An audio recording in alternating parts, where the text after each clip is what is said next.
Hi guys. देख लो पहले मेरी मेहंदी देख लो। जिसने मेरा कल का व्लॉग देखा उन्हें पता है कि मेहंदी मैंने कल ही लगाई थी और इसका ऐसा कलर आया है। मेरा पति बच गया। हाँ, तो आज है हमारी वेडिंग सीरीज का पार्ट नंबर 4 जिसमें होगी हमारी हल्दी पे डिस्कशन। एक्चुअली अगर मैं अभी का हाल बताऊँ तो जो ग्रहण लगना था आज वो स्टार्ट हो चुका है और हमने आज जो सुबह पूरा दिन किया है ना वो आपको कल जो मैं व्लॉग डालूंगी होली स्पेशल उसके अंदर सब कुछ आज का भी दिखाऊंगी। जो आज हमने एक चीज़ बनाई है वो मैं आपको कल के ही व्लॉग में डाल दूंगी। तो अब हम स्टार्ट करते हैं हमारी आज की वीडियो के साथ। आज हम बात करने वाले हैं मेरे हल्दी डे के बारे में। तो क्या है, जब से मेरा रिश्ता हुआ था ना तब से मेरे दिमाग में ये चलता था कि मैं हल्दी वाले दिन साड़ी पहनूं, एक प्लेन सिंपल सी वाइट या येलो कलर में साड़ी। लेकिन जब मैं सोचती इसके बारे में, मतलब जब टाइम आया एक्चुअली शॉपिंग करने का, तो मुझे ये हुआ यार साड़ी मैंने कभी इससे पहले पहनी नहीं है। शादी के बाद ही मैंने साड़ी पहली बार पहनी थी, इससे पहले मैंने कभी साड़ी ऐसे पहनी नहीं है। तो मुझे एक डाउट था कि यार कहीं मैं संभाल ना पाऊँ, क्या पता मेरा शूट अच्छा ना हो उसमें। पर मुझे ऐसा लगता है अब मैं सजेस्ट करूँगी लड़कियों को कि यार तुम साड़ी पहन सकते हो अगर आपको शूट करवाना है ना हल्दी वाले दिन। अगर है ना, अगर आपको शूट चाहिए प्रॉपर तो आप उसमें साड़ी पहनोगे बहुत सुंदर लगेगी। तो अब मैं कहूँगी कि हाँ आप साड़ी पहन सकते हो। मैंने एक ड्रेस पहनी थी, ऑफ कोर्स आपको फोटोज और वीडियो सब मैं लगा दूंगी इस वीडियो के एंड में। तो हमने एक सोचा था कि हम एक थीम रखेंगे हल्दी का और वो था पिंक कलर। ठीक है, ये हमने डिसाइड किया था। तो मैं मेरी बहनों को, मेरी जो छोटी बहनें हैं दो, चारी और स्नेहा, दोनों को मुंबई से लेके गई थी मार्केट की। हम लोग डिसाइड कर लेते कि तुम्हारे लिए पहले कॉस्ट्यूम एक को भी पिंक कलर की ड्रेस नहीं पसंद आई, एक को भी। चलो तब तक हमारे कोई इन्विटेशंस तो छपे नहीं थे जो हमने लिख दिया था कि यही पहन के आना है, ऐसा कुछ भी हुआ नहीं था। तो हमने, और दोनों को ऐसा भी नहीं कि सेम कलर पसंद आया कि उसको थीम रख दे, नहीं। एक को आया था, आई थिंक स्नेहा ने कुछ स्किन कलर में पहना था, बहुत लाइटिश था। और जो चारवी है मेरी सबसे छोटी बहन, मेरे चाचा की लड़की है जो, उसने कुछ ग्रीन टेल सा कलर था, कुछ अलग शेड था वो, लेकिन वो ग्रीन और ब्लू की फैमिली में आता है। तो उसने वो कलर पहना था और मैं ऐसे थी कि दोनों को ही अलग अलग पहना। तो हमने ये कह दिया भाई अपनी मर्जी से कुछ भी पहनाओ, जिसके पास जो पड़ा हो वो पहनाओ। लेकिन लोग इतने ज़्यादा समझदार थे ना, मेरी हल्दी पे मैक्सिमम लोग ऑरेंज या येलो कलर ही पहन के आए थे। तो ऑटोमेटिकली एक कलर जो डिसाइड हो गया था, ऑटोमेटिकली मैंने कुछ नहीं किया, वो हो गया था येलो। क्योंकि येलो यूनिवर्सल कलर है, आजकल हर कोई हल्दी का फंक्शन सुनते ही येलो दिमाग में आ जाता है। और मुझे ये था कि मुझे येलो नहीं पहनना अपनी हल्दी पे, मुझे बस येलो नहीं पहनना था, क्योंकि कहीं ना कहीं मुझे पता था अगर हम कोई थीम ही नहीं रखेंगे तो हर दूसरा बंदा येलो पहन जाएगा, मुझे अलग दिखना था मेरी हल्दी में। तो मैंने अपनी ड्रेसेस लेना स्टार्ट किया। तो एक कुछ वो होती है ना हाफ ड्रेप्ड साड़ी, मैंने वो भी देखी, मैंने अलग तरह की ड्रेसेस भी देखी। आप देखोगे कि मैंने हल्दी वाले दिन क्या पहना था। और इंस्टाग्राम पे तो मैं ऑलरेडी पोस्ट कर चुकी हूँ जो भी मेरी हल्दी की शादी की सारी पिक्चर्स एक्चुअली मैं पोस्ट कर चुकी हूँ। तो उन लोगों को तो पता होगा कि मैंने क्या पहना है। तो मैंने लिया था एक लेवेंडर कलर का ड्रेस, बहुत ही सुंदर सा लॉन्ग ड्रेस थी, लॉन्ग स्कर्ट थी और ब्लाउज था। ब्लाउज पे बहुत हैवी वर्क था और उसके ऊपर एक लूज श्रग लगा लो, लॉन्ग श्रग। मुझे बहुत ही सुंदर लगा था और पहनने के बाद उसकी लुक बहुत अच्छी आ रही थी, तो मैंने वो खरीद लिया। साथ में हमने खरीदी थी, अब ये तो सबको पता होगा ना कि ज्वेलरी होती है फ्लावर ज्वेलरी, मैंने मेरी अलग खरीदी थी और बाकी सबके घर में अलग खरीदी थी। मांग टिक्का था सबका, इयरिंग थे सबके लिए, जितने भी लोग आएंगे सबको पहना देंगे। पर जिस दिन मेरी, अब हम आते हैं मेरी हल्दी के डे पे कि उस दिन हुआ क्या। उस दिन मैं हो गई, मेरे फोटोग्राफर्स आने वाले थे, मैं हो गई रेडी अपने कॉस्ट्यूम में, मैं अपना शूट करवाया थोड़ा बहुत और जो थोड़ी बहुत रस्म होनी थी वो हो गई। उसके बाद जब वो हमारे हल्दी लगने का टाइम आता है ना, हमारे तेल चढ़ाना बोलते हैं उसको, तो जब वो तेल चढ़ाने का टाइम आया ना तो उसमें एक वो था कि जो ड्रेस या जो कपड़े आपने उस टाइम पे पहने हुए ना वो आपको डेली पहनना होगा। मतलब मैं 5 दिन पहले, जैसे कि मैंने पहले भी बताया कि मैं 5 दिन पहले बैठी थी, बना बैठी थी मैं, मेरी 5 दिन पहले हल्दी थी शादी से। तो मेरे को 5 दिन जब भी तेल चढ़ेगा मुझे वो सेम कपड़ा पहनना पड़ेगा बार बार, और मुझे ये हो रहा था। और उसके बाद उन 5 दिन के बाद ये भी है कि मैं वो कपड़ा कभी लाइफ में नहीं पहन सकती। तो मुझे हुआ नहीं नहीं, ये ड्रेस तो मैं 5 दिन ख़राब भी नहीं कर सकती, और ऐसा भी नहीं हो सकता कि मैं इसे आगे ना पहनूं, क्या पता मन कर जाए मेरा पहनने की, इतनी सुंदर ड्रेस है। तो मैंने क्या किया, मैं फटाफट भागी अंदर, मुझे जो कुर्ती और प्लाजो दिखा मैं वो पहन के आके बैठ गई। और स्ट्रेंज बात ये थी, सबसे ऊपर जो कुर्ती रखी थी जो मैंने उठाई उसका कलर था मस्टर्ड। कोइंसिडेंस देख रहे हो? तो अगर आपके घर पे भी ऐसा कोई रिवाज है ना, तो आप अपना शूट के लिए एक अलग ड्रेस लो, और जो डेली पहनना है ना उसके लिए कुछ भी ऐसा पहन लो जो फोटोजेनिक तो ऑफकोर्स हो, मतलब बिना फोटोज के क्या है यार, वो हो, लेकिन कोई ऐसा ना हो कि आपको बाद में दुख हो कि मैं इसे कभी नहीं पहन सकती शायद दोबारा। तो ऐसा कुछ आप मेरी तरह ट्राई कर सकते हो कि कपड़े चेंज कर लो। फिर जैसे ही मेरी वो वाली रस्म कंप्लीट हुई, तेल चढ़ा, उसके बाद मेरा हुआ सबके साथ शूट स्टार्ट। अब वो शूट होने वाला था, मैंने मंगवाए थे कलर्स मेरे भाइयों से कि येलो कलर आता है एक, शायद बहुत इजीली मिल जाता है, गुलाल भी मिल जाता है, एक येलो कलर आता है उधर। मैंने कहा ये ले आना, क्योंकि फोटोग्राफर को कलर देख के ना बहुत सारे आइडियाज़ आ जाते हैं। और डेकोरेशन तो ऑफकोर्स हमारी हो ही चुकी थी जब मेरी इंगेजमेंट थी, मतलब वो होता नहीं कि ब्राइड नीचे बैठी होती है और सब लोग कलर्स उछाल रहे हैं, या ऐसा कुछ भी शूट हो सकता है, एक एक करके आके आओ और कलर उछाल लो और उसके बाद तुम साइड हो जाओ, बहुत सुंदर वीडियो बन जाती है। लेकिन मेरे कलर्स का जो मेरे घर वालों ने होली खेला है उसकी वीडियो भी मैं अब लगा दूंगी। उन्होंने हल्दी को हल्दी नहीं छोड़ा, उन्होंने हल्दी का होली कर दिया। इतनी होली खेली है उस दिन घर वालों ने, इतनी होली खेली है उस रंग से। शूट एक तरफ है, हम खेल रहे हैं, बल्कि मैंने नहीं, मेरी मम्मा और मेरे चाचू ने शुरू किया था ये सब आपस में खेलना, और उसके बाद उसमें सब इन्वॉल्व हो गए। पर ब्राइड होने का एक फ़ायदा है, ऐसे जब इतने लोग होते हैं ना हमारे घर में, तो ऐसा होता है यार हम पहले नहा ले, हम पहले नहा ले। क्योंकि मैं दुल्हन थी तो सबने मुझे कहा करी ना, जाओ जाओ जाओ, पहले तुम नहा के आओ, पहले तुम नहा के आओ। तो मैं सबसे पहले नहा के एक तरफ हो गई थी, और बाकी की बाकी के काम के लिए फ्री। और बाकी लोग रात तक एक एक करके नहाने ही जा रहे थे, क्योंकि हम इतना रंग में भर चुके थे। तो फिर हुआ क्या था, पहले तो मैंने सबके साथ शूट कराया कि सब आएंगे एक ही कलर के, मुझे थोड़ा थोड़ा कलर लगाएंगे। पर उसके बाद वो आपस में ही खेलने लग गए और रंग उछालना शुरू कर दिया, सारे मेरे बालों में रंग डाल दिया मेरी बहनों ने। तो इस तरह हाल हो गए थे हमारी हल्दी पे। हमारी हल्दी ऐसी हुई थी कुछ।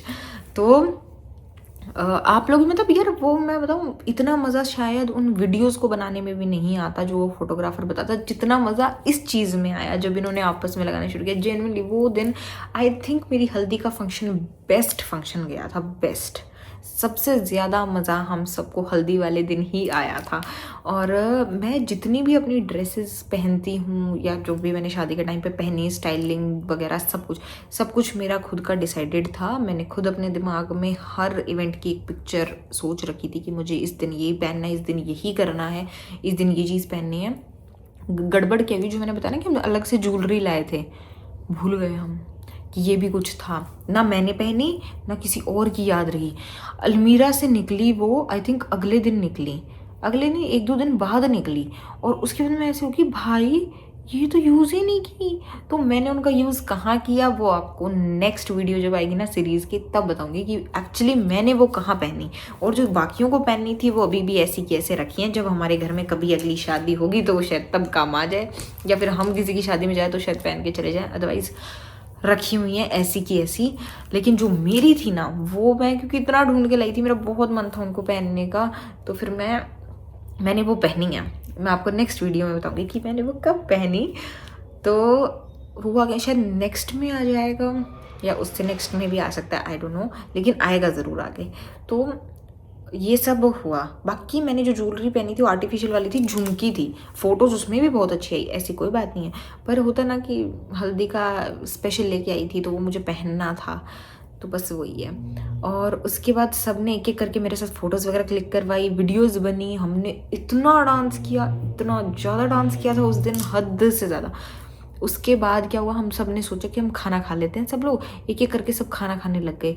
उसके बाद हमारे यहाँ होती है बान्ना बैठने की रस्में, तो वो दूसरों के घर जाके होती है। तो जो मेरे दूसरे दादू दादी हैं, हम उसके बाद मैं और लेडीज़ और गीत गाते गाते उनके घर गए, फिर वहाँ पे मुझे उस दिन खाना खाना था और वहाँ से फिर मैं वापस आई। तो ये सब रिचुअल्स होते हैं हमारे यहाँ, ये सबके नहीं होते हैं, ये हमारे था तो ये हुआ। और रात को फिर डेली उन 5-6 दिन डेली जो आसपास की लेडीज़ थी डेली आती थी और डेली गीत वीत गाती थी। और उसके बाद हम लोग रात को कम से कम भी हम 11:30 बजे से पहले तो कभी नहीं हटे, उससे लेट भले ही, इतनी देर हम डेली डांस करते थे। इतनी डांस की वीडियो मैंने अपने इंस्टाग्राम पे डाली है, आप लोग जाके चेक करो। वो भी इंस्टाग्राम पे पोस्ट नहीं मिलेंगी, स्टोरीज हाईलाइट पे देखना, वेडिंग करके है। मेरी इंस्टाग्राम आईडी है K_Kaswan13, उधर मिलेंगी आपको। इतनी सारी डांस की वीडियोस डाली है मैंने, क्योंकि इतना डांस किया था ना हमने उन दिनों में, बहुत ज़्यादा। और उस दिन मेरी जो छोटी बुआ है ना वो भी आ गई थी, उनकी बेटी आ गई थी और कोमल दीदी भी आ गए थे।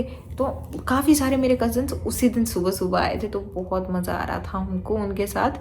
और वो एक टाइम होता है जिसमें सब लोग इकट्ठा होते हैं, क्योंकि ऐसा हमें ना बहुत कम टाइम मिल पाता है कि सब एक साथ हैं। और इतने सारे नए लोग क्लोज हो जाते हैं ना हमारे, जिनको शायद हम बेयरली कभी जानते भी थे, कभी नाम भी सुना हो ऐसे। और हम लोगों का इतना बढ़िया ग्रुप बन गया था। और हम लोग सिर्फ ऊपर वाले रूम में सोते थे, जो हमारे घर में ऊपर वाला रूम था ना, हम सारी लड़कियां एक साथ सोती थी गद्दे वद्दे लगा के ऊपर वाले फ्लोर पे।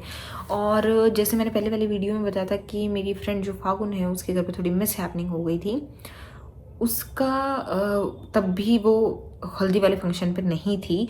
और जो मैंने बताया था कि मेरी फ्रेंड कशिका जो एंगेजमेंट पे थी, वो हल्दी वाले दिन किसी इमरजेंसी से सुबह चली गई थी और वो हल्दी वाले दिन अटेंड नहीं कर पाई। तो वो नेक्स्ट डे आ गए थे, लेकिन पर ये वाला फंक्शन वो अटेंड नहीं कर पाए थे। उसके बाद आता है कि मैंने जो मेरा प्री ब्राइडल है वो बहुत इंपॉर्टेंट होता है हर लड़की के लिए, वो कहाँ से लिया। और मतलब उसकी मैं आपको बताती हूँ, मैंने अपनी शादी से पहले कभी थ्रेडिंग भी नहीं करवाई थी। मैं शादी वाले दिन तक भी थ्रेडिंग नहीं करवा रखी थी। जो मेरे मेकअप आर्टिस्ट थे, जो मैं वेडिंग सीरीज, जब वो वेडिंग वाला डे बताऊंगी तब बताऊंगी कि कौन थे, मैं कहाँ से रेडी हुई थी। तो उन्होंने वहाँ जाके बोला कि हम चलो सिर्फ शेप दे देते, हम एक्स्ट्रा निकाल देते, हम बिल्कुल नहीं करेंगे, ज़्यादा नहीं छेड़ेंगे। पर मैंने उससे पहले या उसके बाद भी दोबारा नहीं करवाई है थ्रेडिंग वगैरह, मैं नहीं करवाती कभी। मैंने कभी फेशियल भी नहीं लिया था मेरी शादी में, शादी से पहले कभी भी नहीं लिया था। मैं इन चीज़ों से थोड़ा सा डरती हूँ। जब मैंने अपनी मेकअप किट की वीडियो डाली थी तब भी मैंने बताया था कि मैं इतनी इजीली अपने फेस पे कुछ भी नहीं करवाती हूँ, मैंने कभी नहीं करवाया। तो फेशियल वैसे शायद 3 होते हैं, 3 या 4 सिटिंग्स होती हैं, लेकिन मैंने 2 ही लिए थे, एक कुछ दिन पहले और एक शादी से जो जस्ट पहले होता है ना, आई थिंक 2 दिन पहले वहाँ वो लिया था। और वो मैंने लिया था, मेरी बहुत अच्छी फ्रेंड है एक वंशिका मेहता, उसकी मम्मा है और उनका पार्लर है 16 सेक्टर में और उसका नाम है ब्यूटी हब। और वो आपको मिलेगा सती मंदिर की बैक साइड, आप चाहो तो वहाँ से करवा सकते हो, क्योंकि मैंने अपना फेशियल और वैक्सिंग सब वहीं से करवाया था। उसके अलावा मैंने मेरा मैनिक्योर पेडिक्योर 3 बार करवाया था, डी टैनिंग भी करवाई थी जो उस पैकेज में इंक्लूड था। आई थिंक वो पैकेज मुझे पड़ा था कुछ, मेरे को बिल्कुल भी ध्यान नहीं है, पर आई थिंक 9 to 10 तक तो देखो मिलेगा ही आपको, कम से कम भी करो तो 8,000-9,000 तो देखो लगते ही हैं इस पैकेज में, जो प्री ब्राइडल वाला होता है। मेरे को लगता है कि मुझसे तो आंटी ने क्या पता कम ले, बिकॉज यू नो मैं उनकी फ्रेंड की बेटी थी, पर मुझे वैसे नहीं पता कि उनका एग्जैक्ट पैकेज क्या रहता है इस चीज़ का, पर इतने तो लगते ही लगते हैं। तो आप इतना तो अपने दिमाग में लेके जाना, लेकिन वो आपको बेस्ट रिजल्ट देंगे, बेस्ट रिजल्ट अपनी तरफ से। तो आप लोग एक बार ज़रूर ट्राई कर सकते हो वहाँ पर जाने का। और बाकी चीज़ें जो हो जाती हैं ना, जैसे ब्लीच वगैरह, मैंने ये सब नहीं करवाया था, लड़कियां करवाती हैं ऑफकोर्स, आपको की शादी पे करवा लेना चाहिए, पर मैंने नहीं करवाया था क्योंकि मैं ऑलरेडी बहुत ज़्यादा फेशियल से ही डर रही थी, तो ब्लीच वगैरह तो बहुत दूर की बात है। मैंने अपना हेयर ट्रीटमेंट कोई भी नहीं लिया, मैंने अपने हेयर्स पे शादी से पहले कोई ट्रीटमेंट नहीं कराया। और इसका एक रीज़न बताती हूँ कि किसी को भी नहीं करवाना चाहिए। ये है कि जब आप ट्रीटमेंट करवा लेते हो ना, समझो आपने स्ट्रेटनिंग भी करा ली, एक परमानेंट स्ट्रेट करवा ली है, तो जब आपकी हेयर स्टाइलिंग होगी ना और उन्हें बाई चांस कर्ल्स वगैरह करने होंगे, तो वो उतना लॉन्ग स्टे नहीं करेंगे। आपके जो सीधा बाल धोए हुए होते हैं ना, उसमें सबसे बढ़िया स्टाइलिंग होती है, बिल्कुल रफ हेयर्स ठीक है। उसमें कुछ भी मत करो, ऑयलिंग भी मत करो। अपनी शादी वाले दिन अगर कोई किसी को आदत है तेल लगाने की तो वो मत लगा के जाना। अपने बाल अच्छे से धो जैसे तुम धोते हो, और उसके बाद बस चले जाओ। ज़्यादा बालों के साथ छेड़खानी मत करो तो आई थिंक बेटर है। शादी के बाद कर सकते हो हाँ, क्योंकि जब हमको डेली डिनर वगैरह पे कहीं ना कहीं बाहर जाना होता है तो होता है ना कि बालों में कंघी भी ना मारने की ज़रूरत पड़े और वो ऐसे रेडी ही लगे, तो उस केस में आप कर सकते हो। अदरवाइज़ मैंने पर्सनली नहीं करवाया था, क्योंकि मैं उससे पहले काफ़ी बार करवा चुकी हूँ, ऐसी कोई बात नहीं है, पर मैंने उस टाइम नहीं करवाया था। मैंने अपने हेयर्स पे कभी हेयर कलर नहीं करवाया है। मेरे बाल जो हैं वो नेचुरल ब्राउन है। उनका शेड जैसे यहाँ से ब्लैक है ना, तो नीचे जाते जाते dark brown, light brown, light brown, मेरे को लगता है जब और लंबे हो जाएंगे तो बिल्कुल ब्राउन पे आ जाएंगे एकदम। ये दिख रहा है ना कलर, ऐसे ऐसे हो जाएंगे तो मेरे बाल ऑटोमेटिक शेड में है। मैंने कुछ इनके साथ कलर नहीं कराया, मैंने कभी भी ग्लोबल कुछ भी नहीं करवाया, कोई कलर नहीं करवाया, कभी कुछ भी मेहंदी भी नहीं लगाई कभी बालों में, ये नेचुरल ही है। मैंने स्ट्रेटनिंग ज़रूर करवाई है, क्योंकि मेरे हेयर ग्रोथ अगर आप यहाँ तक देखो तो थोड़े वेवी हैं। मेरी नेचुरल ग्रोथ वेवी है और ये नीचे वाले स्ट्रेट है, क्योंकि ये स्मूदनिंग वाले हेयर्स हैं, और वो भी मैंने वहीं से ही करवाए हैं जो मैं आपको बता रही हूँ। तो आप लोग भी ज़रूर ट्राई कर सकते हो। लेकिन आपका प्री ब्राइडल है ना, बहुत चीज़ें उस पर डिपेंड करती हैं, क्योंकि आपका ग्लो फेस पे सिर्फ शादी वाले दिन ज़रूरी नहीं है, शादी के बाद भी ज़रूरी है। तो जब आप गोरे गोरे चमकते चमकते दिखोगे तो बहुत मज़ा आता भाई तैयार त्यूर होने में। मेरे को तो तैयार होने का बहुत ज़्यादा शौक है।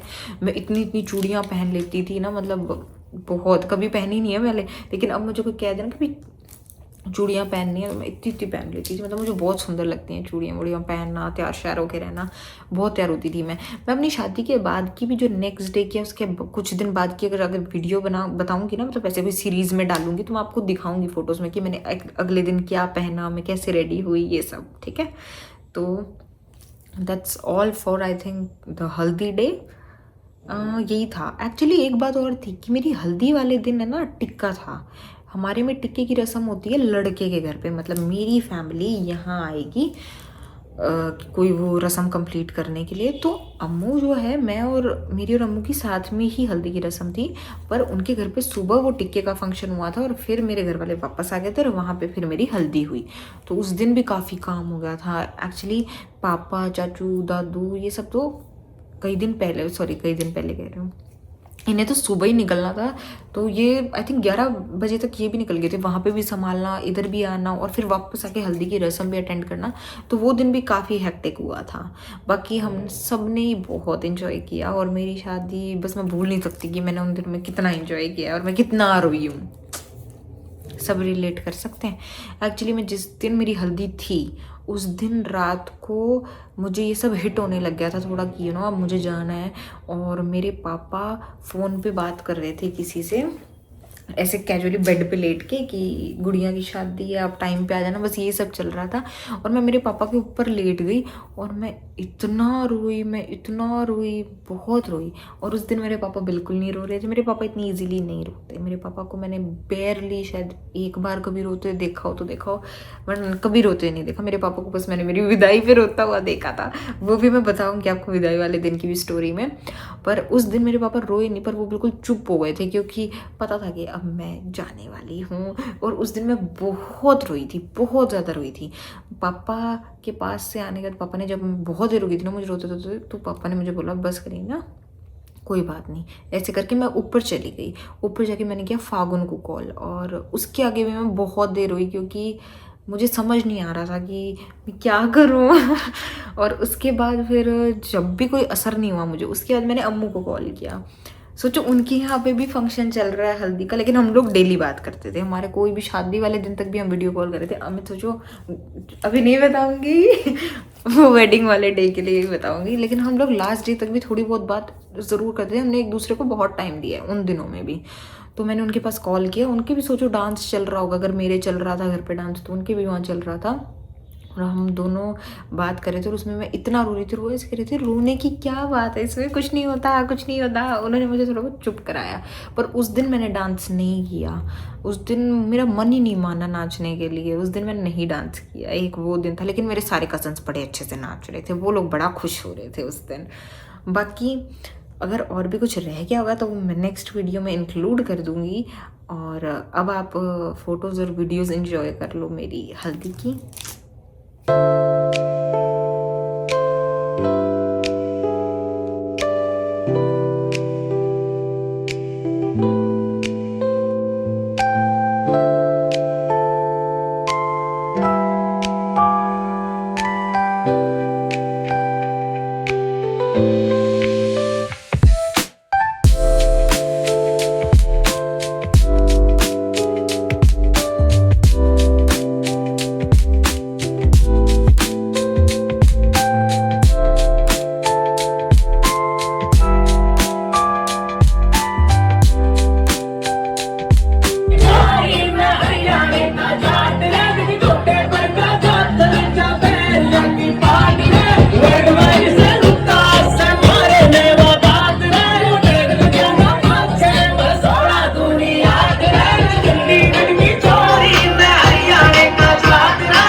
Today's video guys.